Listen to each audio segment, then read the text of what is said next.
kita sebut pengalaman kita di Yaman lah. Bak kubur di Yaman, kubur orang-orang soleh ni.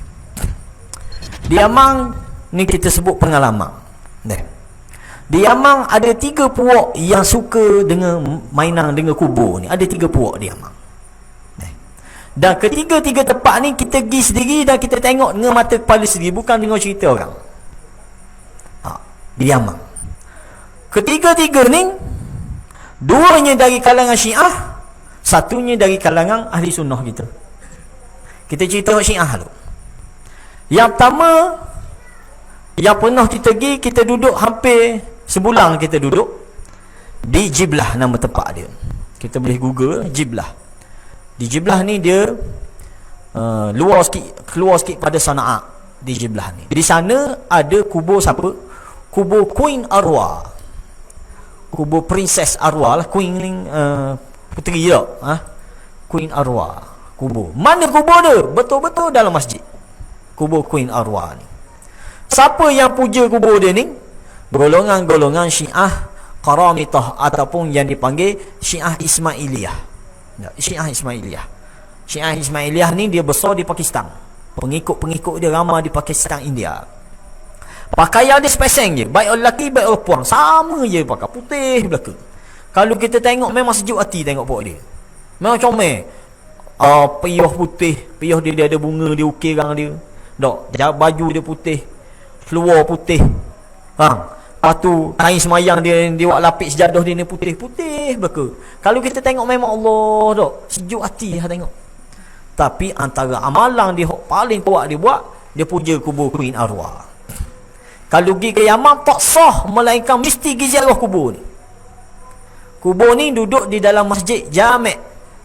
Masjid Jami' di Jiblah, atas bukit tu kubur. Nak panjat, nak pergi ke masjid ni, nak pergi ke kubur ni, ke masjid dan ke kubur ni, lebih kurang hampir 100 anak tangga nak naik. Tapi pok ni pergi 7 OKU naik. Hok pergi dengan kereta tolak ni, dengar kursi roda ni yang pikul pok dia ikut naik. Pergi pakak berebut nak semayang depan kubur. Sebab kubur ni betul-betul duduk di kiblat, di ujung kiblat ni. Contoh ni masjid, sini mihrab, tepi ni kubur.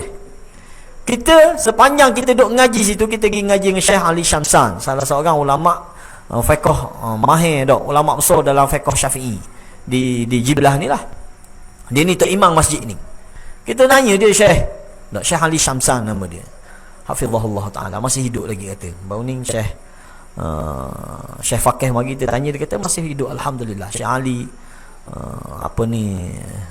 Syekh Abdul Hamid masih hidup, dia kata, yang di situ. Syekh Ali ni dia tok imam masjid. Tok imam masjid ni. Kita tanya Syekh, apa tak boleh halang ke benda ni? Dia kata nak halang lagu mana? Benda ni dijaga oleh pihak kerajaan. Kita dah nak cuek. Dia kata, mahal tak? Dia menjadi sumber ekonomi kerajaan. Dah apa ni mari sama. Mari sama ziarah. Kita dah tengok kita bilang kita duduk kita tengok. Macam-macam. Kalau dia semayang nak sujud kepala, biar setuh kubur semayang. Dah kita kata dia sembah Allah ke sembah siapa ni? Faham?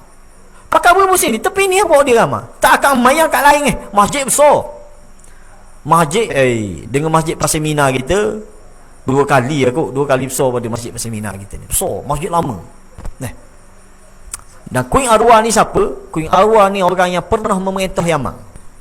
Queen Arwah ni dia pernah memerintah Yaman. Zaman bila? Di sezaman dengan kerajaan Fatimiyah di Mesir. Kerajaan Fatimiyah kita raja dengar Kerajaan Fatimiyah ni kerajaan Syiah di Mesir dulu. Di Yaman, di zaman kerajaan Fatimiyah di Mesir ni, Syiah di Mesir ni, di Yaman diperintah oleh Queen Arwah. Queen Arwah. Maknanya dalam sejarah Yaman ni pernah diperintah oleh 2 orang wanita, 2 orang puan pernah memerintah Yaman. Seluruh Yaman diperintah. Pertama Queen Arwah ni, satu lagi siapa? Hak kita biasa dengar. Tak je dengar ke? Balqis. Puteri Balqis pernah memerintah Yaman. Ini lama lagi. Puteri Balqis. Sejarah Yaman pernah diperintah oleh 2 orang wanita ini. Yang pertama Puteri Balqis di zaman Nabi Sulaiman dulu, dan yang kedua Queen Arwah di zaman kerajaan Fatimiyah Mesir dulu. Ini puak pertama. Hak ni memang hulu, memang melampau dalam dia memuja kubur siapa ni, kuih arwah ni. Dia bertawassul dan macam-macam dia buat di kubur ni. Nah, hak ni kita tengok dengan mata kepala kita sendiri. Kita duduk situ hampir sebulan. Tak, sebulan kita duduk situ, duduk ngaji masa time cuti. Kita pergi ngaji. Pertama. Yang kedua, di bumi Sa'dah, tempat munculnya golongan Houthi hari ni. Nah, di bumi Sa'dah. Di Sa'dah ni ada kubur siapa? Kubur Imam Hadi, pengasas kepada mazhab Hadawi. Mazhab Hadawi Syiah, Hadawi Zaidiyah. Di Yaman, antara mazhab yang dianuti di Yaman ni mazhab Zaidiyah, Syiah Zaidiyah. Ni tempat muncul dia di Sa'dah. Di Sa'dah. Di sini ada kubur imam dia. Di mana kubur imam? Betul-betul dalam masjid juga. Dalam masjid kubur dia. Nampak? Sebab tu kita kata benda ni tak lari. Perangai sama saja. Benda dia buat sama je. Di dalam masjid. Dan hak ni lebih dahsyat lah. Di sini kita tengok puak-puak Syiah Zaidiyah ataupun Hadawiyah ataupun Jaruriyah yang ada di Sa'dah ni, mereka bukan setakat memuja kubur ni, malah mereka tawaf di kubur ni. Hak ni kita tengok dengan mata kepala sendiri. Mereka tawaf. Budak-budak balik sekolah akan tawaf kubur ni dulu. Nah, kita duduk dengar situ dengan saing kita seorang, Ustaz di Kelantan, Ustaz Amin. Tengok duk perhatilah, budak hak lepas tawaf ni dia mari kat kita. Dia mari tanya, "Mu mari mana?" Kita kata dari Malaysia. Dia kata, "Kamu tak ada kubur imam ke?" Dia tanya kita. Dia tanya, "Kamu tak ada kubur imam ke?" Kita ada Imam Hadi. Dia sebab kat dia ada kubur imam, dia kata. Tak. Dia tanya kita, ada kubur imam tak di tempat tu? Ini perangai apa dia. Dan bila musim haji, ni kita dah tengoklah. Tak. Bawa dia ceritalah. Bila musim haji, mereka akan sembelih korban di kubur. Nak ambil berkat sini. Kena sembelih korban di kubur ni tu. Ini apa yang dia buat. Kedua-dua ni tak pelik kita sebab dia puak-puak Syiah. Puak-puak Syiah ni ngekubur memang satu, orang kata benda paling dia berahi ngekubur. Gilah, baik di Iran ke, baik di Pakistan, India ke, memang Syiah kubur tak boleh lagi. Memang dia suka sangat-sangat muja kubur benda-benda ni. Ni dua kumpulan. Satu kumpulan lagi, ni kumpulan hak sakit sikit ni. Kumpulan ni berkait dengan anak beranak kita. Kumpulan ni kait dengan anak beranak kita juga. Iaitu kumpulan di belah-belah Hadramaut. Mereka ni mendakwa mereka bermazhab Syafi'i. Memang pengajian mereka pun pengajian pakai kitab Imam Syafi'i. Tapi dengan kubur, subhanallah. Kubur kalau kita pergi di Hadramaut ni, kubur-kubur tok-tok nenek kita ni, pokok-pokok Said lah kita kata. Semua besar-besar belaka. Semua dia bina kubur-kubur belaka. Boleh katakan semua. Kubur habib-habib ataupun yang dia anggap wali-wali ni semua dibina kubur besar belaka. Dan dia buat macam-macam upacara di kubur ni. Macam-macam upacara. Setiap hari Jumaat sudah pasti dah. Itu program agenda wajib, setiap hari Jumaat dia akan pergi mari ziarah kubur. Ziarah kubur kita kata tak salah ziarah kubur. Tapi yang isunya ketika melakukan ziarah kubur ni, mereka akan bertabarruk, akan mengambil berkat dengan kubur ni. Pakak mari, pakak siung batu nesang ni. Pakak mari, tak? Ada pelajar-pelajar kita tengok dengan mata kepala kita sendiri, tak? Setiap batu nesang dia lalu, dia akan setuh. Tak? Sapu. Dah benda mesangnya. Ambil berkat, dia kata. Setiap nesang. Ni hak belajar hak belajar. Ada di kalangan mereka siapa mereka walik terus tanah kubur, buat berobat. Walik tanah kubur. Nampak? Ni pelajar kita. Walik. Sebagai buat berkat, sebagai buat berobat. Dia kata tak ada benda-benda. Kita tak syirik benda ni, kata. Kita kosak Allah juga, cuma bakar tanah kubur ni. Dia kiaskan macam ke berobat dengan air tawar. Sama dia kata. Berobat dengan air gau ke, dengan air tawar tak? Sama saja dia kata. Kita kata tidak sama. Dia ada kaitan bila kita main tak? Kita ambil tanah kubur ni buat sebagai berkat, dia jadi benda lain kan. Dia kata dok, sebab Tok Syekh ni sebelum dia mati, Tok Wali ni sebelum dia mati, dia doa dah. Supaya tanah kubur dia ni berkat. Oh. Parok. Ini benda-benda yang kita, para ulama Yaman ni dah basmi benda ni sebenarnya.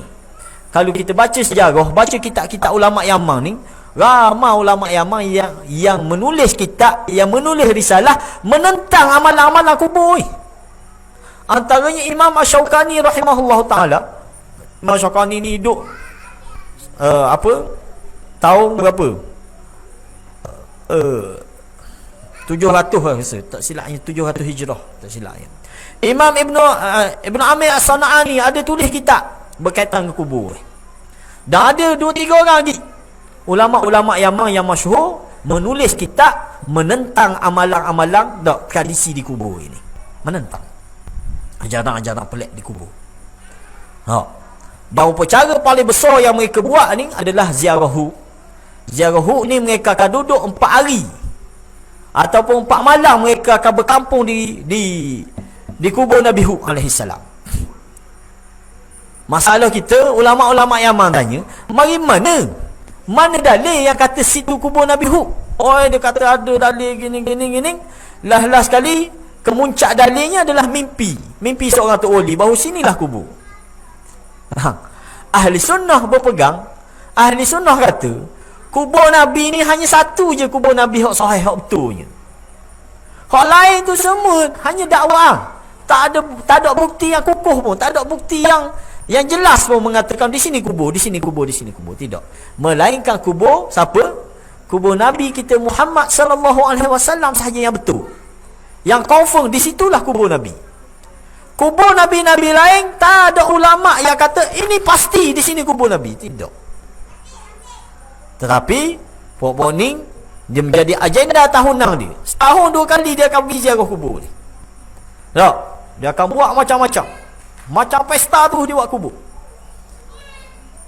Sedangkan Nabi pesan dalam satu hadis, Nabi kata la taj'alu qabri aidan. Nabi kata, jangan kamu jadikan di kubur aku ni pesta perayaan. Nabi kata, jangan. Mari ziarah-ziarah lah. Tapi jangan siapa mari buat nasi kunyit, mari berpesta siapa. Tidak boleh. Dia jadi pemujaan. Tak boleh.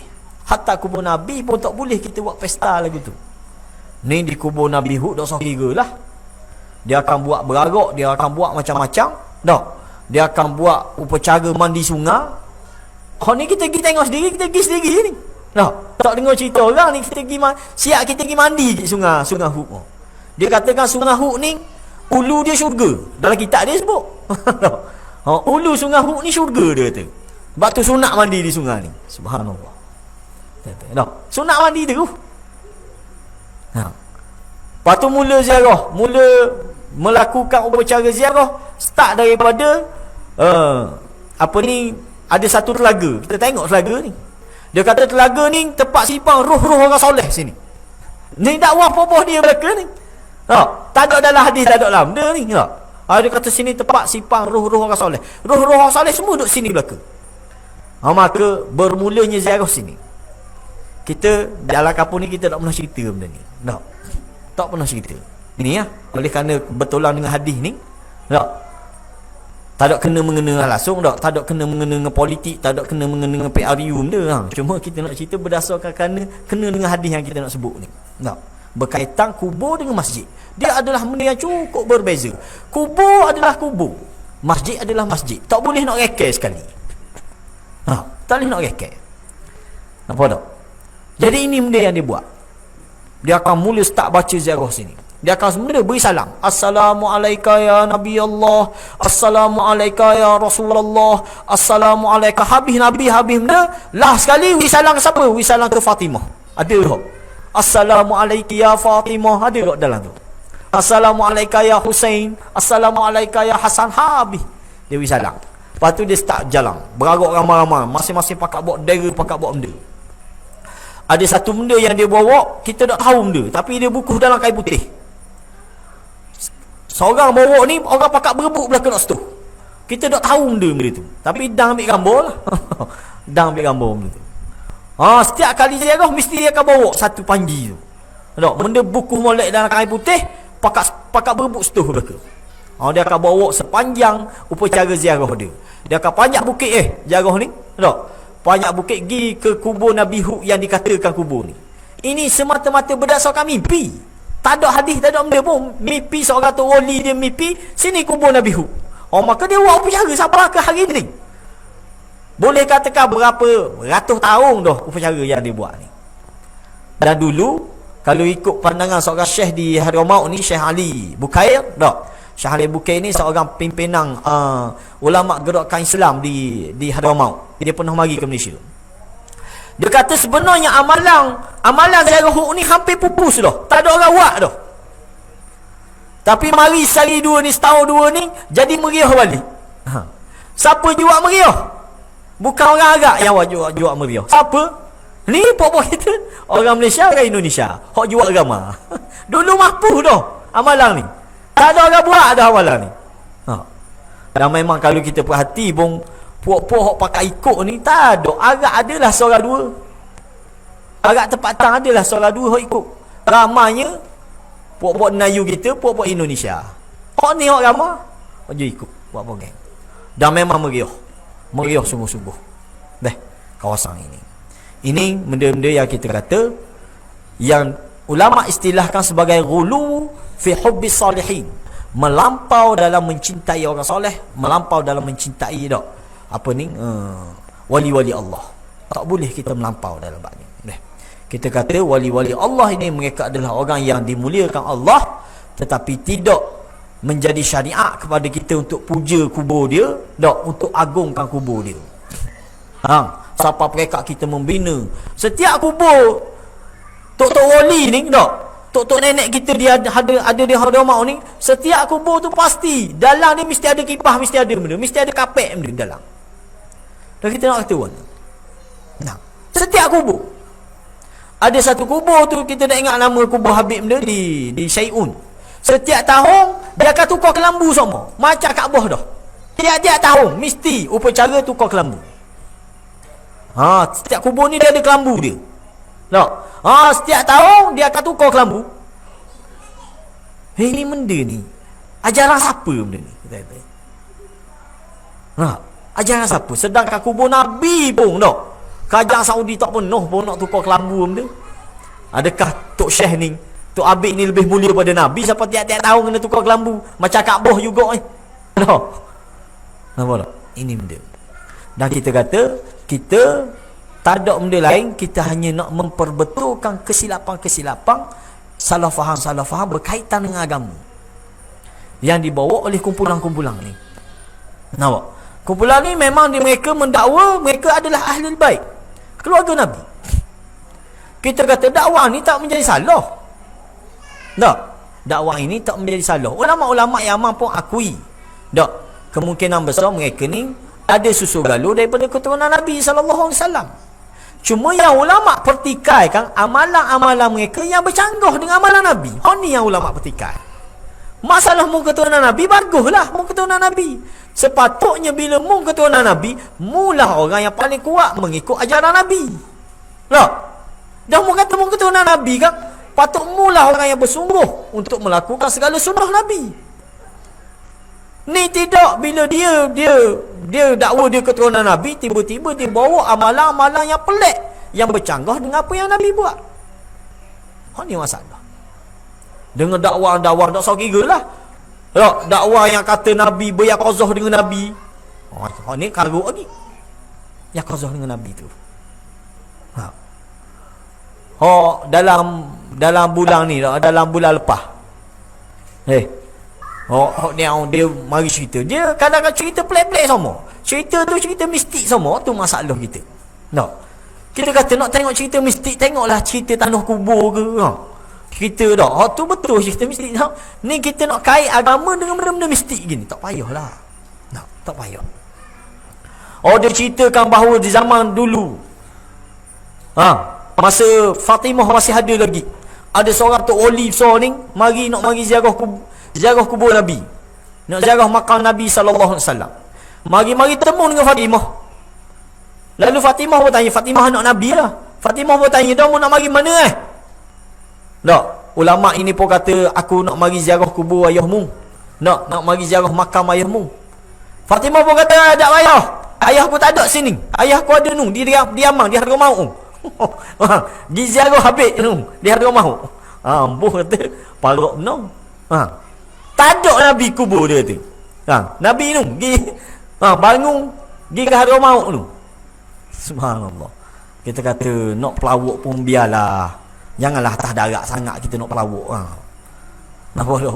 Atas patu pelawak atas nama agama pula. Ini benda lagi bahaya.